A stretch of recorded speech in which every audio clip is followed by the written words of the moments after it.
Hermanos, vengan, con gozo cante delante del Señor.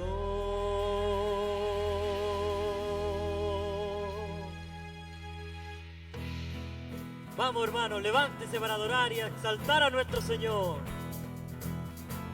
Vamos, hermanos, vengan y cantemos con gozo a nuestro Dios, con palmas a nuestro Dios. Cante con nosotros. Vamos, hermanos, vengan, con gozo cante delante del Señor. Vamos, hermanos, vengan, con gozo cante delante del Señor, para alegrarnos, regocijarnos, celebran la fiesta en Sion, para alegrarnos, regocijarnos, celebran la fiesta en Sion. Despertad, despertad, hermanos míos, que la fiesta ha comenzado. Despertad, hermanos míos, que el Señor alumbra ya. Despertad, despertad, despertad. Vamos, hermanos, vengan, con gozo cante delante del Señor.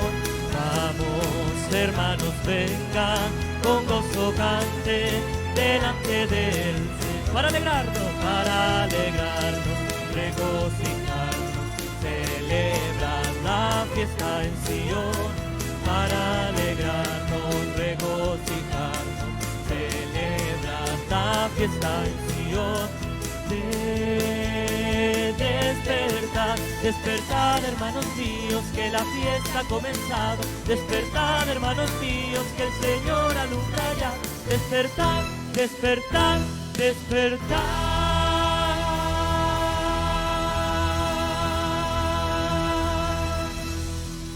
El Señor alumbra ya. Sí, Señor. La fiesta ha comenzado, hermanos, la fiesta ha comenzado. Bendito el Señor.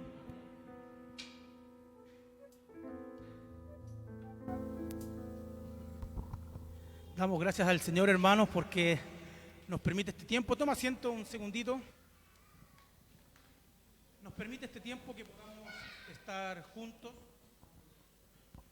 Y qué mejor que poder vernos nuevamente, ¿cierto? A pesar de que nos vemos en los hogares, estamos continuamente, pero acercarnos todos a poder cantar al Señor y alabar su nombre. ¿Qué les parece si oramos al Señor para que Él presida esta reunión? Hemos venido a cantar, a alabar su nombre. Él es el primero. Y en eso tenemos que tener nuestra reverencia hacia el Señor. Amén. Padre, te damos gracias en esta tarde. Reconocemos, Señor, que sin ti no podríamos existir nosotros, Señor. Gracias a ti, Padre, podemos estar en pie. Y podemos agradecer la oportunidad que tú nos das, Señor, de poder congregarnos en tu nombre. Saber, Señor, que tu Hijo, tu palabra, es la que puede limpiar, sanar y salvar la vida del ser humano, Señor. Por eso, Padre, hemos venido hoy, como decía el canto, cantemos con alegría al Señor. Hermanos, les invitamos a que canten con nosotros, Padre.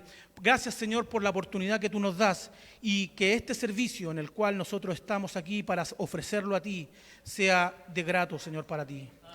Te damos gracias